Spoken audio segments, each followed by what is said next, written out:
Vamos falar então sobre Ironheart, ou Coração de Ferro, como vocês preferirem, que é a última série do MCU, a gente pode dizer assim, conectada com os eventos do Marvel Cinematic Universe, ou UCM, que é o universo cinematográfico da Marvel no português, que é Ironheart, ou Coração de Ferro, que é dirigida por duas diretoras, a Sam Bailey e a Angela Barnes, e foi criada pela Chinaka Hodge, e produção executiva, que é do Ryan Coogler, que é o diretor dos dois primeiros filmes do Pantera Negra, tanto o primeiro quanto o segundo, que a Pantera Negra é a Shuri, que é inclusive onde a Riri Williams, interpretada pela Dominique Thorne, que é a Coração de Ferro, foi introduzida. Não é nessa série que é a primeira vez que ela aparece, gente. Essa série não é a primeira aparição da Riri Williams, é importante mencionar que a primeira vez que ela apareceu foi no filme de Wakanda Forever. Então se vocês não assistiram e não sabiam disso, corram lá pra assistir o filme, porque ela foi apresentada lá e tá sendo aprofundada aqui na série dela. Por que é importante também eu ter colocado ali do lado do Wakanda Forever o Doutor Estranho no Multiverso da Loucura? Porque essa série, como vocês sabem, ela não fala só sobre tecnologias e ser inteligente, assim, QI. Ela também traz muita mistura de elementos místicos, né? Vai ter um personagem, e já vou fazer a minha retratação aqui. Não é spoiler, gente, isso é a única coisa que eu vou mencionar que pode ser considerado spoiler por alguns, porque isso tá sendo já divulgado nas páginas da Marvel no Instagram, já tá lá na Marvel Entertainment e na Marvel Comic Books, como fazer um pacto com o Mephisto. Então eu vou falar sobre o Mephisto, que é um personagem muito importante, que já tá sendo super aí requisitado pelos fãs, e já tá sendo enxergado até onde não tem. Desde a série WandaVision, as pessoas já estavam achando que ia ter aparição, finalmente, do Mephisto. O Mephisto é esse personagem que ele é como se fosse o diabo da Marvel. Ele é o que seria o mais próximo, uma entidade mais próxima, um personagem, um vilão mais próximo do que seria o diabo na história cristã, na Bíblia. Tem outros personagens também, inclusive tem um que é mencionado nessa série, que é o Dormammu, que é aquele personagem que aparece lá no filme do Doutor Estranho, o primeiro, que ele fica indo e voltando, fica dizendo: Dormammu, I came to bargain, eu vim aqui pra barganhar. Então, o que acontece aqui, a gente tem essa mistura de tecnologia, desse DNA bem urbano, é uma série bem urbana, se passa na cidade, misturada com esse DNA místico também. O próprio Ryan Coogler, que é o produtor executivo, que é o diretor dos dois filmes do Pantera Negra e que foi responsável por apresentar a Riri Williams no filme que ele dirigiu, então foi ele que foi o responsável por trazer ela pro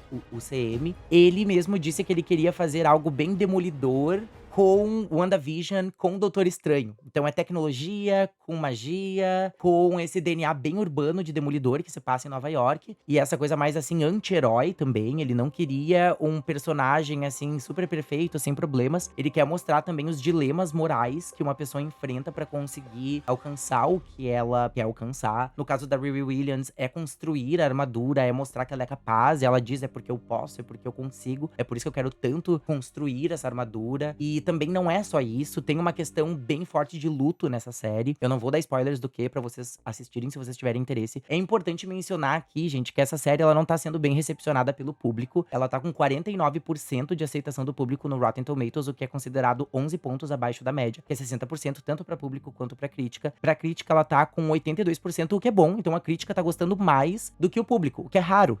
Então eu gostei, eu não dou nem um 8 e nem um 4.9, eu dou um 7 pra essa série. Eu acho que ela faz bem ali a introdução, ainda um pouco mais profunda da Riri, que já tinha, na verdade, sido introduzida no filme de Wakanda Forever, mas eu acho que ela aborda mais a questão dos dilemas morais da Riri, e como ela também se envolve com algumas questões ali um tanto perigosas e não tão corretas pra conseguir as coisas, e ela mesma menciona isso. Eu acho que é uma fala dela que ficou muito forte pra mim num dos primeiros episódios, se não no primeiro, que ela diz: vocês acham que o Tony Stark teria conseguido tudo o que ele conseguiu, mesmo sendo super inteligente, se ele não fosse multibilionário? E ela traz isso, né? Porque ela não é multibilionária, ela é um gênio, ela é uma menina prodígio, ela sempre foi muito bem, ela estuda no MIT, então é uma universidade super avançada, assim, pra idade dela. Ela é uma pessoa super focada no que ela quer, ela é uma pessoa que ela é um gênio. E ela é bem parecida nesse sentido com o Tony Stark, mas aqui a gente vê vários dilemas morais. E é aí que vai entrar o personagem do Mephisto, que é interpretado pelo Sacha Baron Cohen, que eu não consigo olhar pra aquele cara e não enxergar o Borat. Vocês já assistiram Borat? Borat é aquele filme de comédia, que é um personagem bem irreverente, tem 2 filmes, inclusive, que ele faz as coisas e as pessoas não sabem que aquilo é um filme, ele vai e faz várias coisas muito absurdas e fala coisas muito absurdas. Eu não consigo olhar pro Sacha Baron Cohen e não enxergar o Borat. consigo. Toda vez que eu vejo ele, eu enxergo o Borat. Pra quem nunca assistiu o Borat, recomendo assistir os dois. Vocês vão rir muito. Mas eu acho que por isso ele é uma boa escolha. Apesar de eu enxergar o Borat nele sempre, quando ele sorri, principalmente. Porque o Mephisto, ele é esse personagem que ele é como se fosse o diabo, o capeta, o Beelzebub, né? O coisa ruim. Ele é esse personagem que ele brinca. Ele fica ali brincando com as barganhas e com os pactos dele, com os acordos que ele fez com os personagens. É importante mencionar, gente, que o Mephisto, ele não faz pacto só com vilões, tá? Como a gente vê aqui nessa série, que ele é muito conectado com o que seria o vilão principal da série, que é o The Hood, o capuz, que é o Parker Robbins, interpretado pelo Anthony Ramos. Ele também já fez pacto com heróis, né? E não vou falar aqui mais do que acontece na série de Coração de Ferro. Quem já assistiu pode estar pensando alguma coisa aí, mas eu não vou falar sobre isso, porque eu não ia dar spoiler. A gente já sabe pelo trailer que o The Hood, o capuz, ele é o vilão, que é pra ser o vilão ali pelo trailer, pela sinopse, e que o Mephisto já tá ali, como eu disse, ele já apareceu nas divulgações ali, nas páginas, até o Marvel Comics já tá brincando com o personagem e como fazer um pacto e como lidar com um pacto com o Mephisto. Outros personagens já fizeram pacto com ele, e é importante mencionar que os dois Homens-Aranhas já fizeram pacto com o Mephisto. Tanto o Miles Morales quanto o Peter Parker. O Miles fez pra salvar a alma da Miss Marvel e da Vision, que é filha do Vision. A gente também vai ter o Peter Parker e a Mary Jane fazendo um pacto com o Mephisto pra salvar a vida da tia May, e pra isso eles sacrificam o casamento deles. Sim, isso aconteceu nas HQs, tá? Então eles fazem vários pactos. O Doutor Estranho já fez pacto, não vou mencionar todos, só vou mencionar os personagens que já fizeram pacto com o Mephisto. Doutor Estranho, a mãe do Doctor Doom, que é o Doutor Destino, que vai ser interpretado agora pelo Robert Downey Jr., que é o mesmo ator que interpreta o Homem de Ferro. A mãe dele também fez um pacto com o Mephisto, inclusive é uma HQ que eu vou mencionar aqui, por isso que eu coloquei ali no título HQ. Por que a HQ também é importante? Por que o Mephisto é tão bem desenvolvido na HQ? E aqui nessa série, bom, já vou chegar lá. Eu acho que ele é usado como uma artimanha só, tá? Mas já vou chegar lá. Outros personagens, Norman Osborn, Duende Verde, Otto Octavius também. Ah, como é que eu posso esquecer, gente? O Johnny Blaze, o motoqueiro fantasma, o Ghost Rider. Ele fez pacto com o Mephisto pra curar o pai dele do câncer. E o que aconteceu? Ele virou o motoqueiro fantasma. E a partir daí ele virou o inimigo do Mephisto.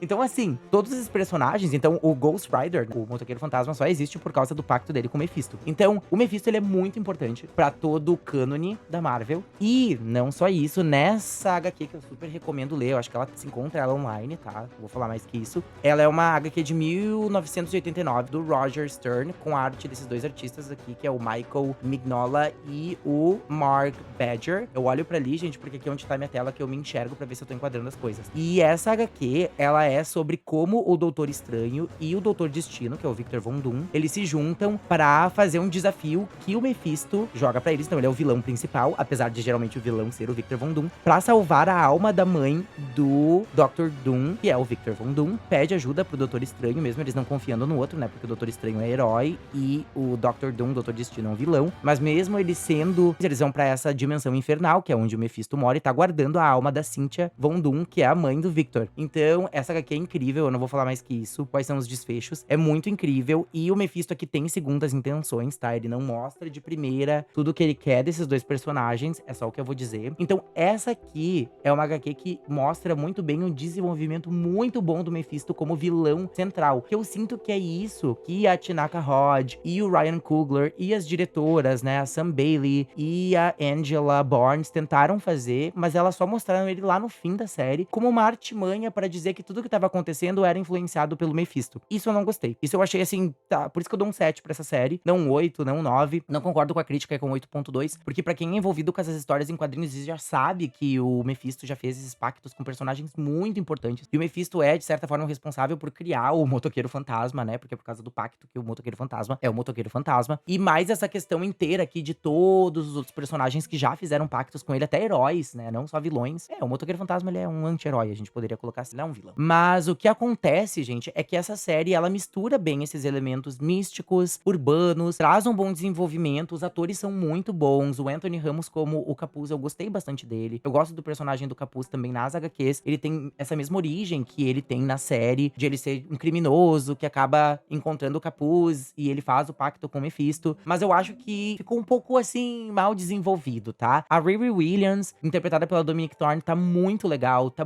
mesmo. Eu acho que ela é a personagem personificada ali pela Dominique Thorne, tá muito bem. Tem outros personagens também que são bem importantes pra essa série, por exemplo, toda a gangue ali do hood, do capuz. Vai ter, inclusive, uma das drags, que era uma das drags de RuPaul's Drag Race, que é a Shea Coulee, que vai interpretar a Slug, que é esse grupo que a Riri se junta, que é aí que entra a questão mais criminosa da coisa, e entra esses dilemas mais morais. E a gente vai ter a Lyric Ross como a Natalie. A Natalie é muito importante pra essa narrativa de luto da Riri, também essa questão da criação de uma inteligência artificial, e como a inteligência artificial e a questão mais mecânica da coisa, mais conhecimento, ela é muito interpolada pela questão do misticismo nessa série. Como esse ponto mais místico, vai chegar um ponto que a Riri vai se ligar que ela não pode combater mágica com tecnologia. Ela vai ter que ir com mágica também. E a partir daí, não dou mais nenhum tipo de informação. Isso tá tudo lá, tá lá também, nas sinopses mais completas. O que acontece, gente, tem, na verdade, uma cena pós-crédito. Eu ia dizer duas cenas pós-crédito, mas não é. É uma cena pós-crédito bem importante, inclusive. Ela já direciona pra algumas questões com personagens. Mas o final, eu digo, quase disse duas cenas pós-créditos, porque eu acho que o final dessa série funciona como se fosse uma cena pós-créditos. Porque deixa aquele gancho, assim, bem... O que vai acontecer agora, tá? Por isso que eu disse duas, mas na verdade é uma cena pós-créditos. E esse, na verdade, é a cena final da série, que deixa um gancho muito bom, tá? Eu acho que termina bem. A gente vai ter também a personagem da Zelma, que é a Regan Alile, interpreta ela. A Zelma também é personagem nas HQs, também é uma personagem ligada com esse mundo mais místico. Ela já ajudou personagens tipo a Magic dos Novos Mutantes dos X-Men. Ela é uma personagem muito conectada com o Doutor Estranho e com toda essa questão mais mística da Marvel. Ela é bem importante. A gente vai ter ali personagens como o Joe McKitty, que é interpretado pelo Alden Henry, que é o mesmo cara que fez o Han Solo no filme do Han Solo, a versão mais nova, do Harrison Ford, no filme do Han Solo. Ele é um ótimo ator e eu acho que ele tem uma questão que conecta com os filmes do Homem de Ferro. Não vou dizer o quê. Conecta com os filmes do Homem de Ferro. Só o que eu vou falar. Não vou falar mais nada aqui sobre isso pra quem ainda não assistiu. A gente também vai ter outros personagens ali que vão ser muito importantes, tipo o Xavier, que é um dos amigos da Riri, que é interpretado pelo Matthew Elam, que ele também vai estar sofrendo um tipo de luto na série, como essas questões inteiras vão se interpolando e como a questão moral e como a questão da magia e como a questão da inteligência da Riri vai se conectando com tudo. Os pontos altos dessa série pra mim são as interpretações dos personagens, principalmente da Dominique Thorne, como a Coração de Ferro, a Riri Williams. Eu acho que outra questão muito legal é o visual. Ela tem um tom muito original. Ela é bem, assim, visualmente atrativa. Ela é bem feita, tem efeitos muito bonitos. Mas eu acho que os desafios dela também é polêmica, né? Sofreu muito bombing do público. O público não tá curtindo. Eu não acho que merece tanto hate. Eu acho, sim, que o Mephisto foi underdeveloped, foi subdesenvolvido, porque ele já tá sendo, assim, super pedido há muito tempo. E ele tem essa questão de ser um personagem muito emblemático, muito icônico nas HQs. E as pessoas queriam que ele fosse parte mais forte da narrativa. Por isso que as pessoas achavam muito que ele ia estar em WandaVision e outras séries também. Sei lá, talvez em Agatha. Porque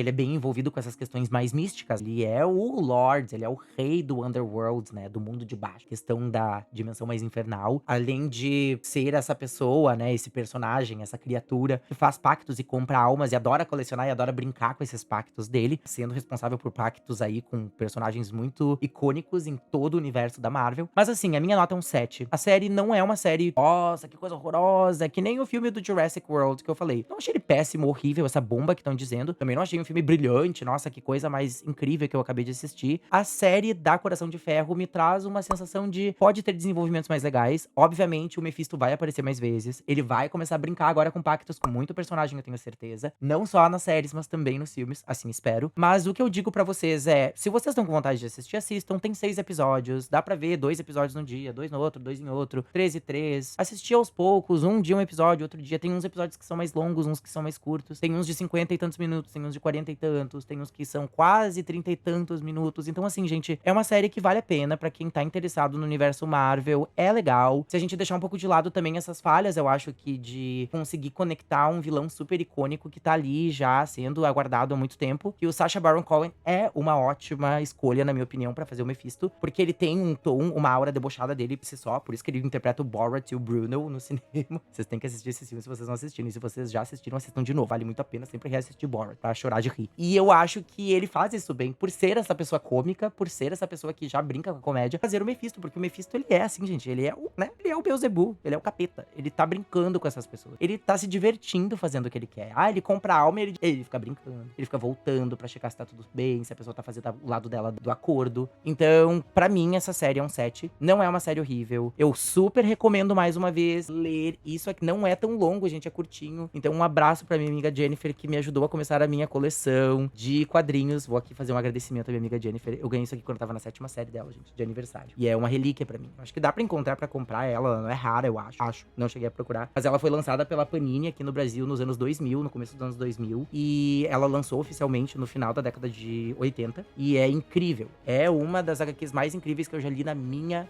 vida. Então eu super recomendo ler, deve ter online por aí. Não vou falar mais do que isso, vocês entenderam o que eu quis dizer, né? Mas é isso, beijo, abraço, assistam Coração de Ferro se vocês têm interesse. Não esqueçam de assistir Wakanda Forever pra entender a introdução da Riri Williams nesse universo da Marvel. E também o Doutor Estranho no Multiverso da Loucura, porque eu acho que ele vai tocar nessa questão também. A Zelma mesmo, ela menciona um lugar que é muito importante no Doutor Estranho no Multiverso da Loucura, que foi onde ela estudou as artes místicas. Mas é só isso que eu vou falar, tá? Beijo, abraço, espero que vocês tenham curtido. Se inscrevam, curtam o vídeo, assistam as séries que vocês querem assistir, independente de olhar a nota do público ali e dizer, ah, mas eu sou mais público, né, gente? Eu não sou crítica especializada. Eu, às vezes, fico ali na média, que é o que aconteceu com essa série, tá? Com 49% de audiência e 82% de crítica. Pra mim, essa série é um 7. Eu achei um meio termo ali, porque eu acho que sim, tem subdesenvolvimento de personagens. Eu acho que a questão de mostrar o dilema da Riri nesse aspecto mais urbano da série, misturando questões muito filosóficas, muito pessoais, muito sociais e também questões bem místicas, né? Lutar poder mágico contra poder mágico, e ela se liga disso quando ela tá ali construindo essa armadura dela, que ela tá lidando com o Hood, que é o Parker Robbins, que é o capuz. Ela se liga que, bom, eu vou ter que lutar mágica contra mágica. Só a força bruta e só o meu QI não vai me ajudar. E aí entra o Mephisto, né? E eu acho que o Mephisto ficou bem subdesenvolvido, mas também eu tentando ver o lado positivo, né? Sempre tentando ver o copo meio cheio, não meio vazio. Eu acho que ele vai ser melhor desenvolvido em outros filmes, sim. Talvez num Doutor Estranho 3. Seria bem legal. Seria bem legal. Seria o lugar essencial pra gente ver o Mephisto. Então é isso. Beijo, abraço. Assistam Coração de Ferro se vocês estão com vontade. Não deixem de assistir por causa de nota, porque vocês vão tirar as próprias conclusões. Fui.